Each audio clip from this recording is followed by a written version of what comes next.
Então, você está acordado, né? Você, irmão, irmã, vocês estão acordados, atentos aos sinais do agir de Deus? Quando Ele resolver agir em nosso socorro, como Ele nos encontrará? Há muitos filhos de crentes hoje, irmãos, que eles são bons cidadãos e até continuam membros de uma igreja durante toda a sua vida, né? Só que eles são governados pelas mesmas paixões que qualquer outra pessoa. Mas, irmãos, graça e paz é um privilégio. Eu sei que é um dia especial, né, para os irmãos, a gente comemorar, celebrar o Dia das Mães. Então é uma responsabilidade estar aqui hoje, né? Sempre é uma responsabilidade trazer a palavra de Deus. E hoje o tema da nossa mensagem... Oxa, agora ficou bom demais. E o tema da nossa mensagem hoje é Desperta. O socorro está a caminho. E aí a gente vai para o livro de Juízes. Então já pega a sua Bíblia aí, já vai abrindo lá em Juízes. Sempre que alguém vai falar sobre o livro de Juízes, eu já sei que a gente vai ouvir sobre o que a gente deve fazer e sobre o que a gente não deve fazer também, né? Porque esse livro, os irmãos devem lembrar que tem um refrão que aparece várias vezes, que é: naqueles dias não havia rei Israel, cada um fazia o que achava mais reto. Então a gente vai ouvir isso várias vezes. É lá no capítulo 13, tá bom? Esse livro, ele relata a continuação da conquista da terra prometida pelo povo de Israel. Então eles tinham sido resgatados do Egito por meio de Moisés e guiados para a terra de Canaã, que Deus havia prometido aos seus antepassados, Abraão, Isaque e Jacó. E por causa da rebeldia deles, eles acabaram vagando no deserto por 40 anos, mas finalmente eles entraram na terra prometida através de Josué. E aí viveram felizes para sempre, né? Não, né? Vocês sabem que não. O território não foi conquistado de uma vez, mas isso era plano de Deus, né? Deus planejou que o território fosse conquistado ao longo do tempo para que as novas gerações fossem treinadas na batalha. E depois que Josué morreu, não se levantou um grande líder nacional por um bom tempo, não se levantou aquele líder, né, que governava a nação toda, mas havia chefes, líderes tribais que guiavam o povo para conquistar os territórios ainda não alcançados e também para manter aqueles que eles já tinham conquistado. E aí no livro de Juízes a gente vai ver que diversas vezes o povo se afastava de Deus. E aí para levá-los ao arrependimento, Deus permitia que eles fossem subjugados por alguma nação estrangeira. E aí o povo sofria, e aí chorava, clamava a Deus por socorro, e aí Deus atendia, levantando um líder que ia e os livrava. E é mais ou menos o que vai acontecer hoje também, tá? É justamente o momento em que o socorro de Deus está a caminho. E aí a primeira coisa que acontece é que Deus anuncia o socorro, e ele escolhe uma mãe para isso. Então, Juízes 13, de 1 a 24. Como é um trecho muito grande, a gente vai ler ao longo da mensagem, tá? Então mantenham as Bíblias abertas, tá bom? Ao longo de todo o texto. Vamos orar primeiro, né? Senhor Deus, nós te agradecemos por essa manhã e a oportunidade que nós temos, ó Pai, de nos assentarmos juntos para ler, para estudar a Tua Palavra, Senhor. Ó Deus, coube a mim uma responsabilidade maior nessa manhã e eu quero fazer isso com temor, sabendo que eu preciso do Senhor, eu preciso da Tua correção, preciso da Tua palavra, e eu oro para que eu esteja aberto àquilo que o Senhor quer falar, não falar do meu coração, mas falar daquilo que o Senhor quer dividir com a Tua igreja. E nós aqui clamamos, ó Deus, clamamos a Ti, fala, declara as Tuas palavras, porque as Tuas palavras têm autoridade sobre nós, ó Pai. E põe em nós, ó Deus, um coração disposto a obedecer, um coração disposto, inclinado, atento para compreender aquilo que o Senhor quer falar e disposto a aplicar em nossa vida, Pai. Em nome de Jesus, tem misericórdia de nós, repreende, ó Deus, toda ação maligna para tentar desviar a nossa atenção, para tentar roubar do nosso coração aquilo que o Senhor quer falar. Abençoe os meus irmãos que estão em casa hoje, que estão acompanhando o culto à distância também. Quero pedir, ó Pai, que da mesma maneira que o Senhor se move aqui, possa se mover também ali na casa dos meus irmãos e alcançá-los na sua realidade, na sua necessidade. Em nome de Jesus. Amém. Amém. Como eu falei, nós vamos ler aos pouquinhos, tá? Então vamos começar aí com o versículo 1, que diz assim: Tendo os filhos de Israel tornado a fazer o que era mal perante o Senhor, este os entregou nas mãos dos filisteus por 40 anos. Então, o povo de Israel estava em apuros mais uma vez. O texto vai falar que eles estavam nas mãos dos filisteus. Mas era essa mesmo a realidade? Eles estavam nas mãos dos filisteus? A gente sabe que quem os havia entregado nas mãos dos filisteus havia sido o Senhor, o próprio Senhor. Deus os entregou. Por quê? Porque eles haviam tornado a fazer o que era mal perante o Senhor. E aí a gente já entende que Deus é o padrão de retidão e de justiça. O homem ele nem sempre vai enxergar as suas obras como mais. Mas isso não os livra da mão do verdadeiro juiz. E esse juiz, diferentemente de outros, né, ele não se deixa persuadir por suborno, por manobra jurídica. Ele é justo e ele executa a sua justiça. Então, qual era o tempo que ele determinou? 40 anos. Esse número 40 aí, a gente vai ver que sempre na Bíblia vai aparecer como representando um período de tempo completo. Então, depois de 40 anos ali de humilhação sobre os filisteus, o castigo está para acabar e o domínio deles está chegando ao fim. E o Senhor vai intervir para socorrer o seu povo. Ele é um Deus, então, de justiça, ele castigou o povo, mas ele também é o Deus de misericórdia, que vai prover o livramento. Então, vamos lá, versículo 2. Havia um homem de Zorá, da linhagem de Dan, chamado Manoá, cuja mulher era estéril e não tinha filhos. Apareceu o anjo do Senhor a esta mulher e lhe disse: Eis que és estéril e nunca tiveste filho, porém conceberás e darás à luz um filho. Agora, pois, guarda-te, não bebas vinho ou bebida forte, nem comas coisa imunda, porque eis que tu conceberás e darás à luz um filho, sobre cuja cabeça não passará navalha, porquanto o menino será nazireu, consagrado a Deus desde o ventre de sua mãe, e ele começará a livrar a Israel do poder dos filisteus. Até aí, por enquanto. Então, o socorro de Deus ele vem por meio de um nascimento miraculoso. Miraculoso por quê? Porque é uma mulher estéril quem vai dar à luz. E o anjo aparece a essa mulher para dar o anúncio. É uma mulher desconhecida, o texto não vai dizer o nome, não falou aqui e não vai falar no resto da Bíblia, não vai falar. Mas a gente sabe que ela era a esposa de Manoá e era a mãe de Sansão, né? E o filho dessa mulher, o anjo diz, no versículo 5 ele fala, começará a livrar a Israel do poder dos filisteus. Então Deus está enviando socorro, mas é um socorro por um grupo limitado. Por quê? Ele começará a livrar quem? Israel, né? Especificamente a tribo de Dan, que era a tribo deles. Israel, então é limitado o socorro por um grupo limitado. Era um socorro de um inimigo limitado também, que eram os filisteus. E também era por um tempo limitado. O anjo fala, ele começará a livrar, né? Não fala que ele vai concluir. E a gente sabe depois que Sansão vai julgar Israel por 20 anos, né? Então era um tempo limitado. Mas é impossível quando a gente lê esse texto aqui, eu tenho certeza que vocês, quando leram, lembraram de outros textos aqui, de outro socorro enviado pelo Senhor, um socorro com S maiúsculo dessa vez, né? Não por um período limitado, mas por toda a eternidade. Não para um inimigo específico, né, os filisteus, mas de todos os inimigos, inclusive a morte. E não para um povo específico, mas como a palavra de Deus diz, para todo aquele que o invocar. Séculos depois daquele dia, então, o socorro de Deus veio novamente por meio de um nascimento miraculoso. E miraculoso dessa vez por quê? Porque era uma virgem que daria a luz. O anjo apareceu a essa mulher para dar o anúncio. Até aquele momento era uma mulher desconhecida, mas hoje a gente sabe que era Maria, né? Que era Maria. E Deus anunciou o seu socorro a Maria, e muito tempo depois esse socorro também, esse anúncio chegou a nós. E já é realidade para nós. Nós fomos salvos de todos os nossos inimigos. E porque o Senhor o anunciou a nós, a gente sabe que essa salvação é verdadeira. Mas quando a gente olha ao nosso redor, hoje aqui, ainda parecemos estar sob o domínio dos filisteus, né? Porque, então, a gente está aguardando, né? Nós estamos aqui com...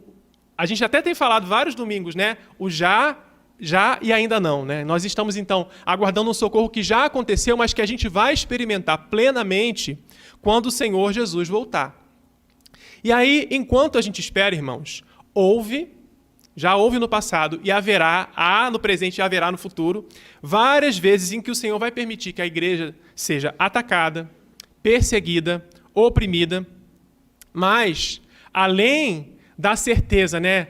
Além de ser consolado pela certeza de que o Senhor vai voltar, a gente também é consolado quando o Senhor envia os avivamentos, né? Quando ele se manifesta de uma maneira especial nas nossas gerações. Aconteceu já várias vezes no passado, né? Deus levantou homens e mulheres que proclamaram com ousadia o Evangelho.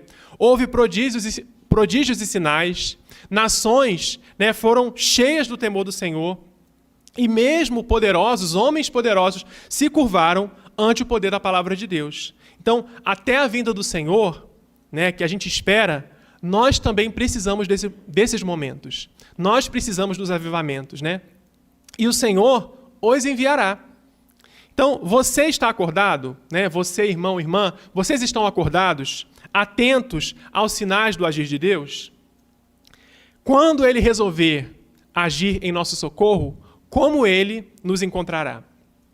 E aí, o segundo ponto é que Deus pode encontrar um povo domesticado, acostumado à escravidão.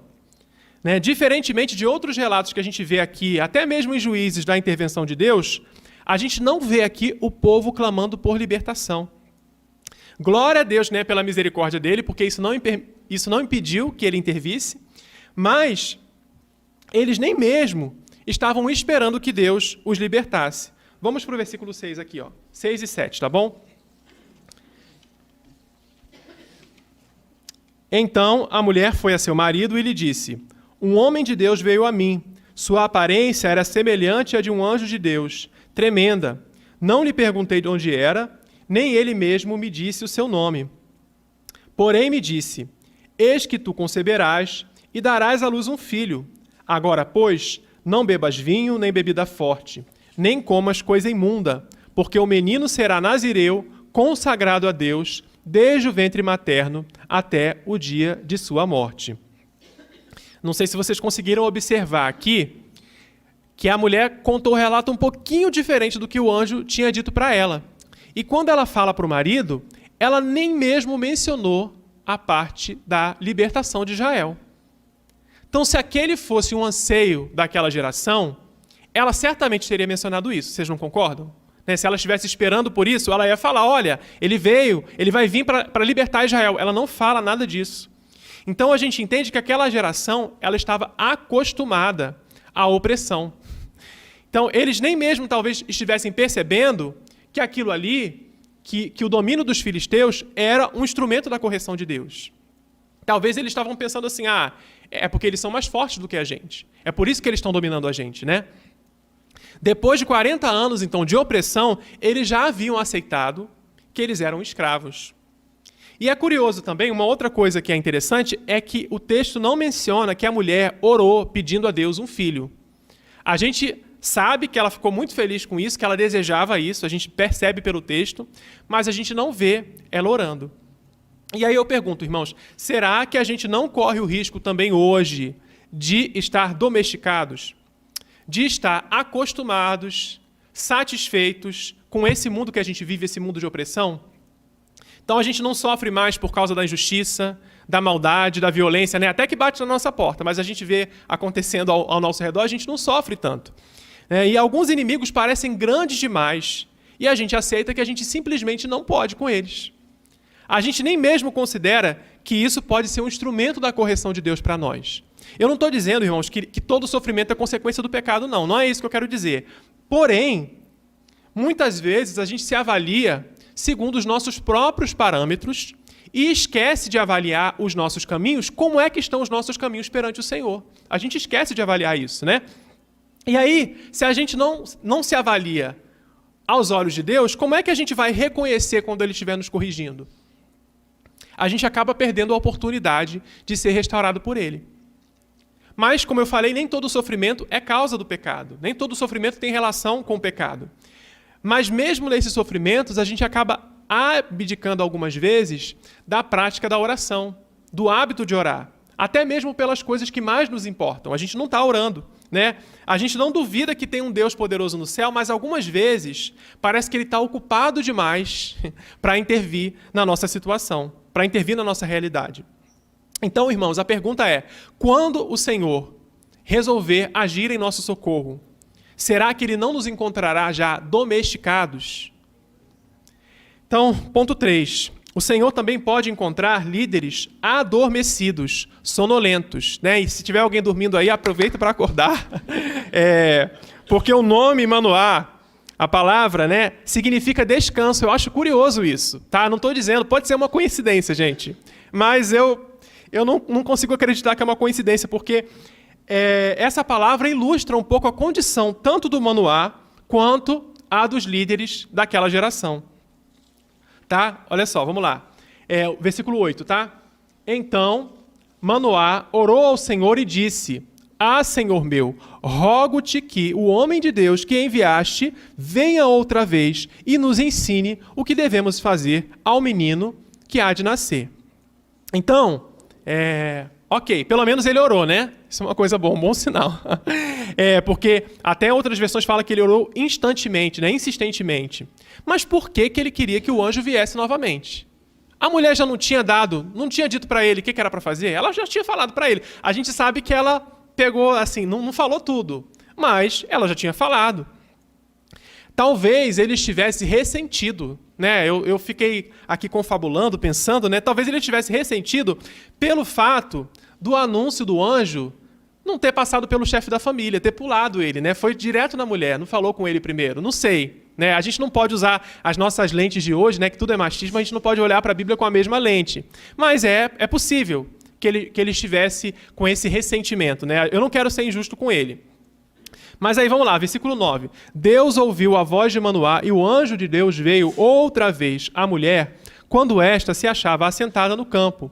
Porém, não estava com ela seu marido Manoá. Apressou-se, pois, a mulher e, correndo, noticiou ao seu marido e lhe disse: Eis que me apareceu aquele homem que viera a mim no outro dia. Então se levantou Manoá e seguiu a sua mulher. E, tendo chegado ao homem, lhe disse: És tu o homem que falaste a esta mulher? Ele respondeu: Eu sou. Até aí, um pouquinho. Então, olha só. Deus, ele é misericordioso e ele atendeu a oração de Manoá. E essa segunda aparição do anjo até indica que aquilo ali era algo que ia acontecer muito rápido, né? Quando a gente vê as coisas se repetindo na Bíblia, uma profecia, um sonho que acontece 2 vezes, um anjo que aparece 2 vezes, significa que vai acontecer muito rápido, né? Mas eu acho interessante uma coisa: Manoá não estava quando o anjo apareceu. Mais uma vez, a mulher dele estava sozinha, né? E aí o que aconteceu no versículo 10, né? Na verdade, o versículo 11. O líder daquela casa, que era ele, precisou ser guiado por Deus por quem? Pela esposa dele. Então, ele, né? Então, se foi machismo, Deus já consertou o machismo dele ali mesmo. Se não foi, tudo bem, né? Mas se foi, Deus já corrigiu ali. Mas eu acho, na verdade, que a oração dele talvez tivesse a ver com a dúvida mesmo, que ele estivesse intrigado com a ideia do voto de Nazireu. O que era esse voto de Nazireu? Né? E aí eu me pergunto, por que ele não foi? Por que ele não recorreu aos líderes, aos sacerdotes? Havia sacerdotes. A tribo de Dan, o território da tribo de Dan, não estava muito longe de Siló, que era onde a arca ficava. Então ele poderia recorrer ali para perguntar. Então, para mim, isso mostra mesmo que aquela geração de líderes, né? No caso ali, Manoá como líder da sua casa, como líder do seu povo, mas também os líderes daquela nação não ensinavam o povo, né? O voto de Nazireu, você vai ver que ele está bem explicado ali no livro de Números, no capítulo 6. Você vai ver que está bem explicado ali. Mas será que o povo estava sendo ensinado? Será que o povo conhecia a lei? Mas aí tem um outro detalhe que eu não sei se vocês observaram e que para mim indica mais uma vez que o Manoá era um homem que estava meio descansado, sonolento, sonâmbulo, né? A resposta do anjo à pergunta dele. Ele pergunta assim: És tu o que falaste àquela mulher? E aí, né, o anjo responde o que para ele? O anjo fala assim: Eu sou.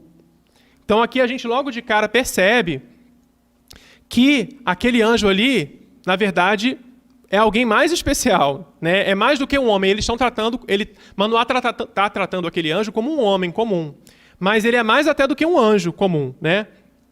Só que Manoá não tem ideia disso. E aí, essa é uma daquelas teofanias, né? Do Antigo Testamento, né? Que são manifestações do próprio Deus. Só que, no caso aqui, em forma humana. Deus se manifestando em forma humana e sendo tratado ali como o anjo do Senhor. Manoá não percebe isso. Como eu falei, ele está ali num estado de sonolência.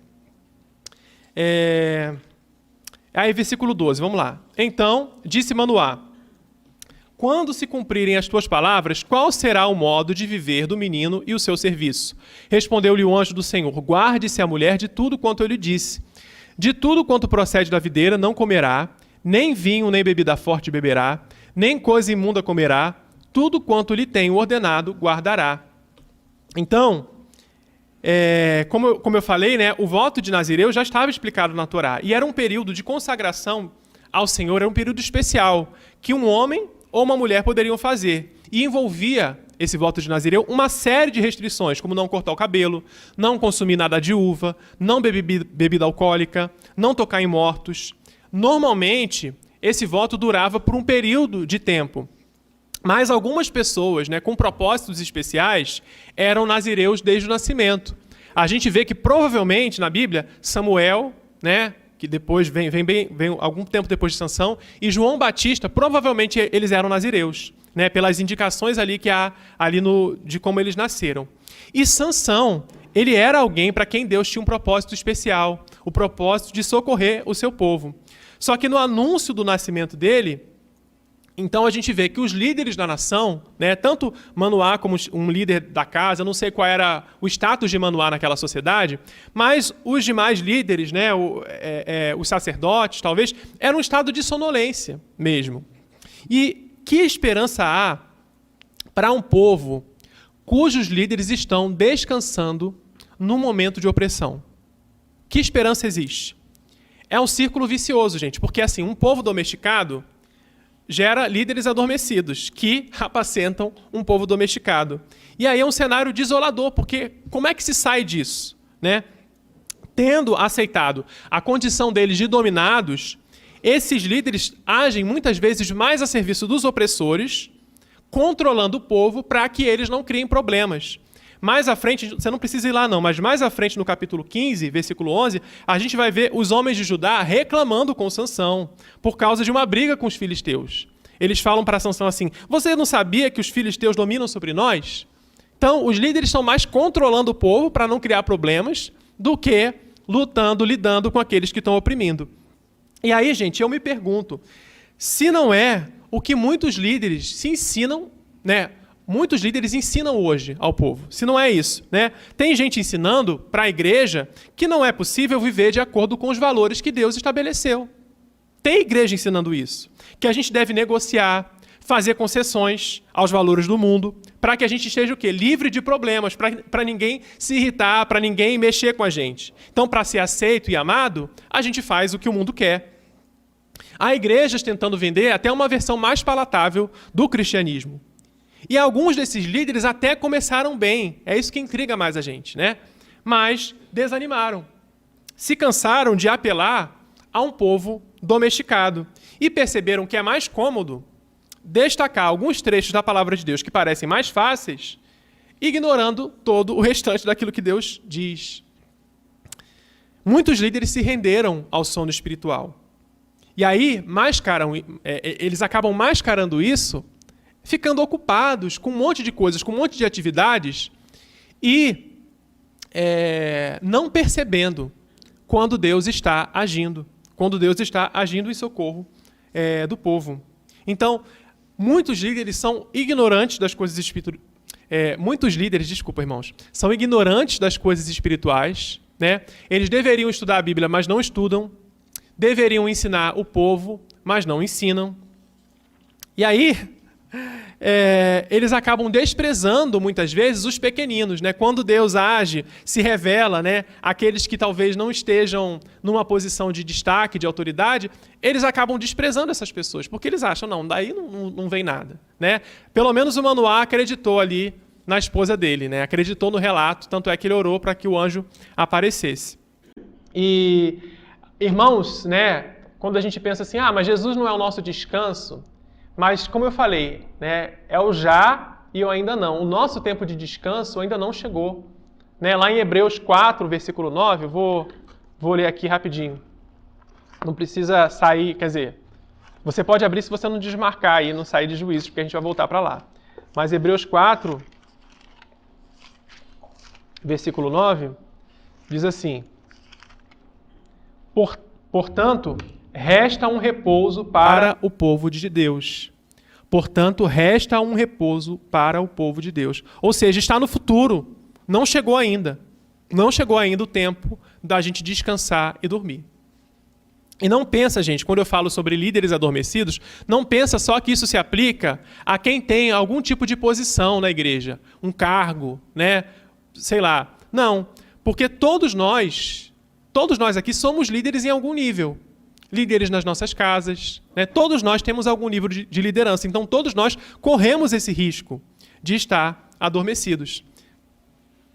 E isso é muito sério, gente, porque um povo domesticado e líderes adormecidos, eles geram uma nova geração despreparada.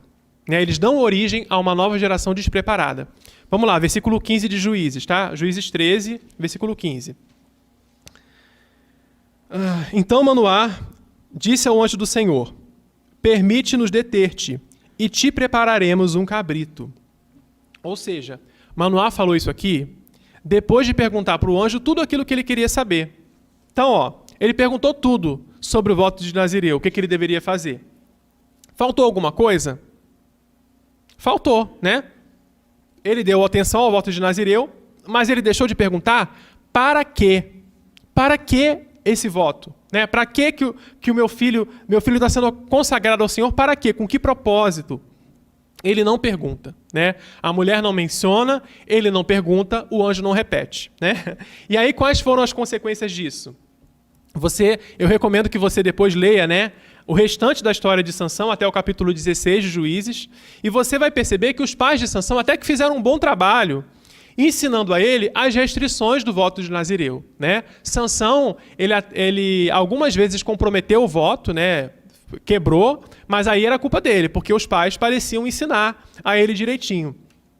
Só que o problema de Sansão é que ele parece não ter nenhuma noção de qual era o propósito da sua vida. Ele não tinha noção. Né, que o propósito dele era libertar Israel do domínio dos filisteus. Ele até acaba fazendo isso, né, porque o Espírito vai conduzi-lo, mas ele é muito mais guiado pelas paixões dele, paixões sexuais e vingativas, do que por qualquer outra coisa. Então a gente vê que ele acaba, né, mas, por exemplo, para ele ir lutar com os filisteus, tem que ter uma desavença lá com a mulher que ele casou. Né? É assim que Sansão é guiado. Ele é guiado pelas paixões dele. A mãe dele disse que ele seria nazireu, né, desde o dia do nascimento, desde o ventre até o dia da morte, lá no versículo 7. Mas não foi isso que aconteceu.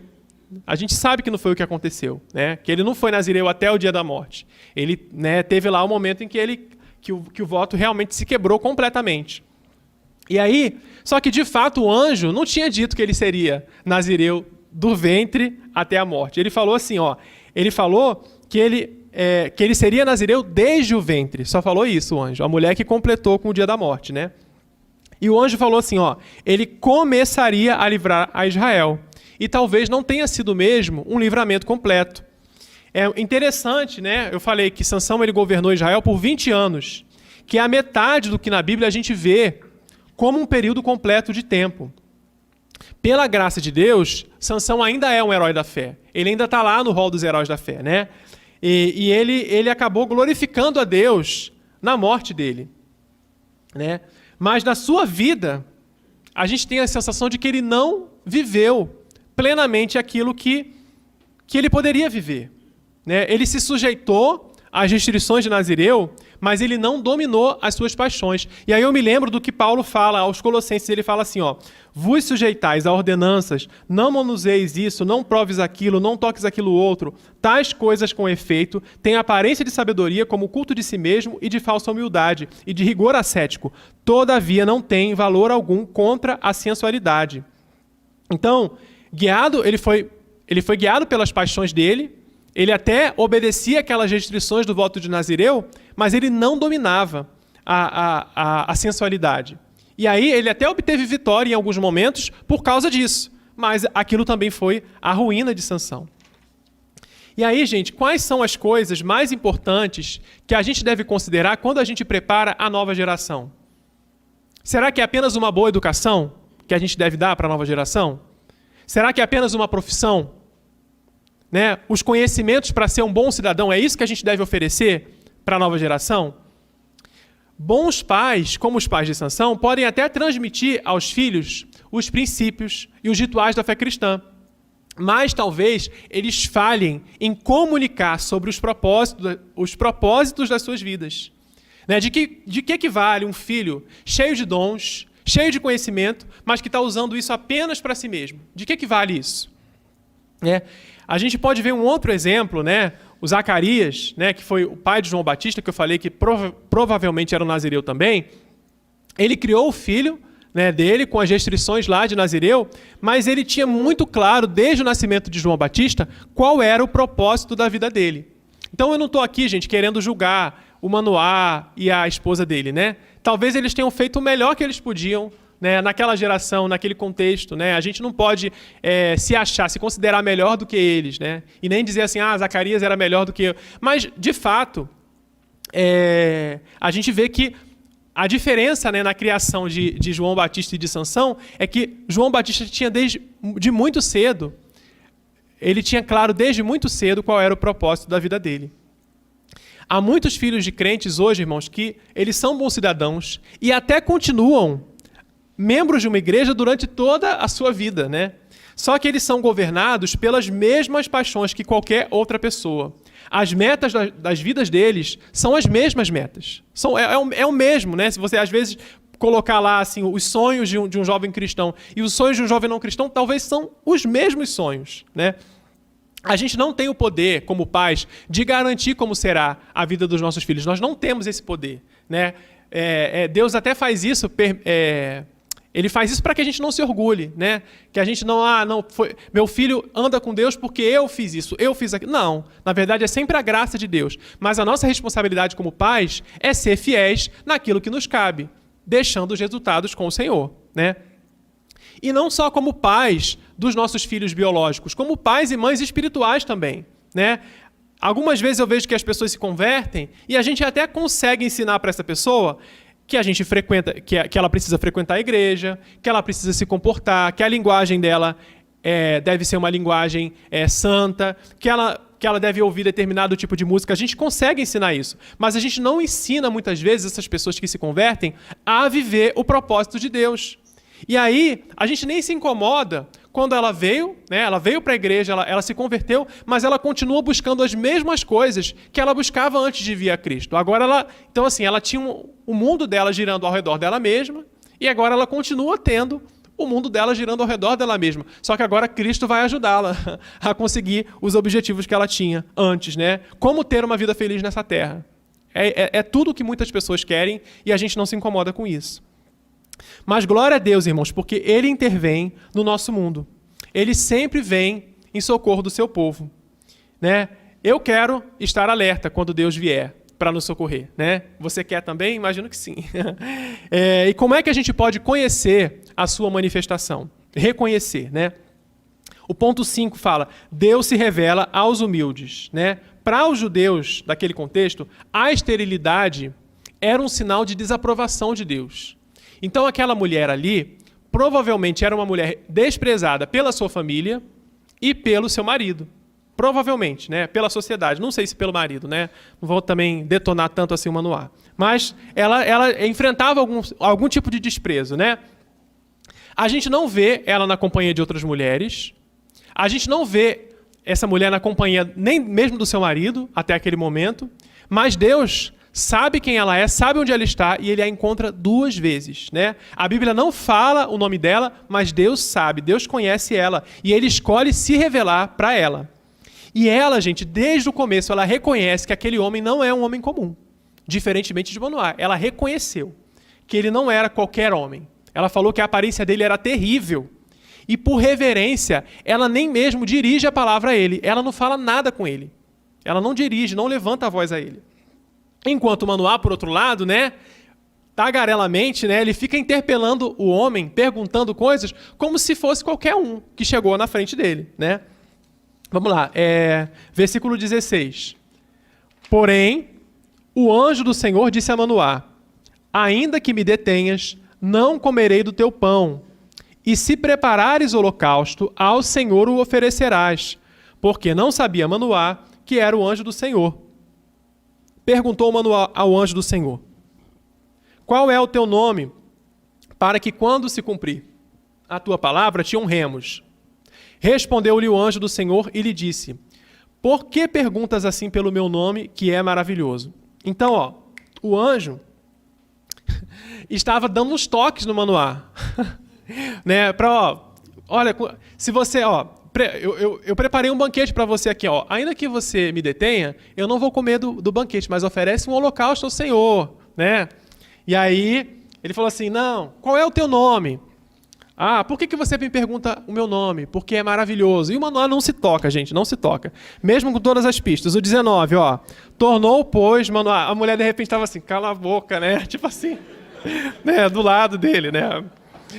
Tomou, pois, Manoá, um cabrito e uma oferta de manjares e os apresentou sobre uma rocha ao Senhor. E o anjo do Senhor se ouve maravilhosamente. Manoá e sua mulher estavam observando. Sucedeu que, subindo para o céu a chama que saiu do altar, o anjo do Senhor subiu nela. O que, vendo Manoá e sua mulher, caíram com o rosto em terra. Nunca mais apareceu o anjo do Senhor a Manoá nem a sua mulher. Outras versões dizem assim: e desapareceu o anjo do Senhor diante de Manoá e de sua mulher. Eu acho que faz mais sentido, né? Então, Manoá ficou sabendo que era o anjo do Senhor. Aí ele ficou sabendo, né? Quando o anjo virou fumaça lá com o sacrifício e subiu ao céu, agora sim, né? E aí só nesse momento. E aí, olha, o texto não fala... o texto não diz assim: então Manoá e sua mulher ficaram sabendo que era o anjo do Senhor. Não, o texto fala: então Manoá ficou sabendo que era o anjo do Senhor. Por quê? Porque a mulher já sabia, gente. A mulher já tinha percebido, né? Ela já tinha percebido que era ele. E a gente vê assim, gente, Deus resiste aos orgulhosos, mas dá graça aos humildes, né? Aquela mulher desprezada, aquela mulher estéril, né?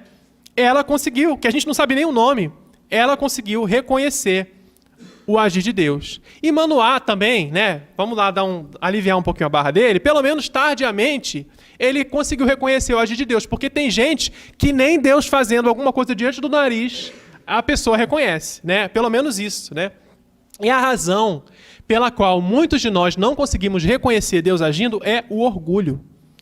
Porque a Bíblia de Deus diz... A Bíblia de Deus. É a Bíblia de Deus, né? A palavra de Deus diz, né? Deus resiste aos soberbos, mas dá graça aos humildes, né? Então, enquanto os orgulhosos não percebem Deus agindo diante do nariz, os humildes conseguem discernir o agir de Deus e conseguem aprender sobre o seu caráter. Olha o versículo 22, olha só. Disse Manoá à sua mulher: certamente morreremos, porque vimos a Deus. Porém, a sua mulher lhe disse: se o Senhor nos quiser matar, não aceitaria de nossas mãos o holocausto e a oferta de manjares, nem nos teria mostrado tudo isso, nem nos teria revelado tais coisas. Então, perceber que estava diante de Deus encheu Manoá de medo, porque ele não conhecia o Senhor. A mulher, ela também tinha demonstrado temor, mas de um jeito diferente, né? Mesmo com o conhecimento limitado dela, ela conseguiu perceber sobre o caráter de Deus, até sobre o caráter de Deus, do Deus que estava se manifestando para eles. Olha, esse Deus apareceu para nós, ele não vai nos matar. Ele aceitou o nosso holocausto. Ele nos revelou essas coisas, ele não vai nos matar. Entende? Então, assim, vocês percebem a diferença entre o medo, né, de alguém que não conhece Deus e vê ele se manifestar, e o temor reverencial de alguém que de fato está conhecendo a Deus? É diferente, né? Os dois, né, a gente precisa temer o Senhor. Ela caiu com o rosto em terra, mas é um temor que consegue discernir, reconhecer o agir de Deus. E aí, gente, será, né? A gente pode se perguntar por que Deus se revelou àquela mulher, que a gente não sabe nem o nome. Será que Deus ia encontrar a mesma atenção e sensibilidade que aquela mulher teve nos demais líderes daquela geração? Será que ele encontraria isso? Talvez, eu não sei, né? Não posso dizer isso, mas talvez ela fosse a única mesmo. A única ali, naquele momento, naquele contexto, que pudesse reconhecer o agir de Deus. E aí eu me pergunto, será que ele encontra hoje em nós, ele encontraria a mesma atenção e a mesma sensibilidade que aquela mulher teve? Será que ele encontraria isso em nós? Porque o nosso conhecimento, com certeza, é maior do que o conhecimento daquela mulher. A gente sabe muito mais do que ela, né? Mesmo você que talvez nem frequente, né, nem tenha o hábito, nem seja membro dessa igreja, mesmo você provavelmente sabe mais do que ela. Mas do que isso nos serve? Qual é a utilidade disso para nós? Será que a gente não acredita que já sabe o suficiente sobre Deus? Né? Será que a gente não se considera melhor do que outras pessoas cuja fé é mais simples? Né? Só porque a gente sabe um pouquinho mais? Porque o conhecimento dessas pessoas parece melhor do que o nosso? A gente também não corre o risco, irmãos, de se deixar levar pelas aparências, né? E achar assim, não, Deus abandonou esse mundo. Não é possível. Não é possível que tenha Deus. Não é possível que Deus ainda esteja intervindo. A gente não corre o risco de se enganar pela realidade também? A gente não corre o risco de se deixar impressionar pelos que hoje têm proeminência, né? E achando que com essas pessoas de destaque, né? Com essas pessoas que aparentam ser assim, né? Grandes conhecedores, com essas pessoas que está o conhecimento de Deus, a gente não corre esse risco também de se enganar? Olha, eu já vi muitos cristãos e alguns líderes falando da palavra de Deus como se estivessem falando de qualquer livro, da palavra de um homem comum, né? Zombando de irmãos de fé, sem nenhum temor de que Deus pudesse estar se movendo no meio daqueles irmãos, né? Simplesmente zombam, não, aquele grupo ali, aqueles ali, né? E a gente não, muitas vezes eu vejo gente falando isso sem nenhum temor de que Deus possa estar ali se movendo naquele meio, né? E, gente, nós não estamos imunes a isso. Eu não estou imune a esse risco e eu me pergunto o que seria de mim se Deus já não tivesse me humilhado tantas vezes. Se Ele não tivesse quebrado a minha cara tantas vezes, talvez eu me deixasse enganar mesmo, né? Se Ele não tivesse permitido que eu fracassasse, que as minhas esperanças, né, de um lado, naquilo que eu achava, não, aquilo ali é aquela pessoa ali, aquele grupo ali, né? E aí a gente se frustra. A nossa esperança se frustra e Deus envia o socorro dele por outro lado. São nessas coisas que Deus nos humilha e nos capacita a perceber o agir dele. Eu creio que ele usa essas coisas para nos despertar. E eu creio que é isso que nós devemos fazer, né? Desperta, irmão, desperta do seu sonho de grandeza, né? Desperta do sonho de viver uma vida tranquila nesse mundo aqui. Uma vida sem sofrimento, uma vida sem sacrifício. Desperta da ilusão de que os seus títulos, de que o seu tempo de igreja fazem Deus dever alguma coisa para você, né? Então Deus tem que passar por você primeiro, né? Não, ele não falou comigo, como ele pode estar agindo se ele não me avisou antes, né? Se ele não falou comigo primeiro. Desperte de achar que Deus só age ali, naquele jeitinho, naquela caixinha que você acredita, né? Da ilusão de que você é bom porque os homens te acham bom. Então você é bom, né? Então você é bom aos olhos de quem? Aos olhos dos homens. Desperte da ilusão de que Deus não corrige aqueles que Ele ama. E desperte da ilusão de que você não precisa orar. Como diz a palavra do Senhor, desperta, ó tu que dormes, levanta-te de entre os mortos e Cristo te iluminará, lá em Efésios 5,14. Irmãos, né, vocês devem, se vocês tiveram a mesma noite que eu tive, né, quem está dormindo e descansando não quer que a noite acabe, não é verdade? Quando a gente está dormindo, quando a gente está descansando, a gente não quer que a noite acabe. Agora, quem está vigilante anseia pelo nascer do dia, anseia pelo raiar do sol, né? Salmo 130, versículo 6 diz assim: a minha alma anseia pelo Senhor, mais do que os guardas pelo romper da manhã, mais do que os guardas pelo romper da manhã. E eu creio, irmãos, que era essa a esperança no coração dessa mulher. No versículo 24, que é o último que a gente vai ler hoje, diz assim, depois deu a mulher à luz um filho e lhe chamou Sansão. o menino cresceu e o Senhor o abençoou. Né? O nome Sansão significa como o sol. É isso que significa Sansão. Então, depois da longa noite, a manhã chegou, o socorro chegou, a luz chegou, dando fim ao sono e às trevas. Então, quando essa mulher deu nome ao seu filho, ela também proclamou o socorro do Senhor. Então, se ela proclamou o socorro do Senhor, como nós poderemos nos calar? Nós que sabemos que a gente tem uma salvação muito maior do que a de Sansão, gente. A nossa salvação, ela não é limitada, ela é completa. Jesus não andou por essa terra fazendo a própria vontade, guiado pelas próprias paixões, não. Ele veio para fazer a vontade do Pai. E ele só expirou quando disse, está consumado. Como nós poderemos deixar de clamar a Deus, né?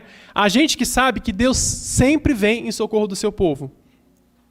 Nós precisamos clamar, irmãos, para que o povo do Senhor deixe de agir como cordeirinhos diante dos dominadores desse mundo e viva segundo a autoridade do único Rei verdadeiro.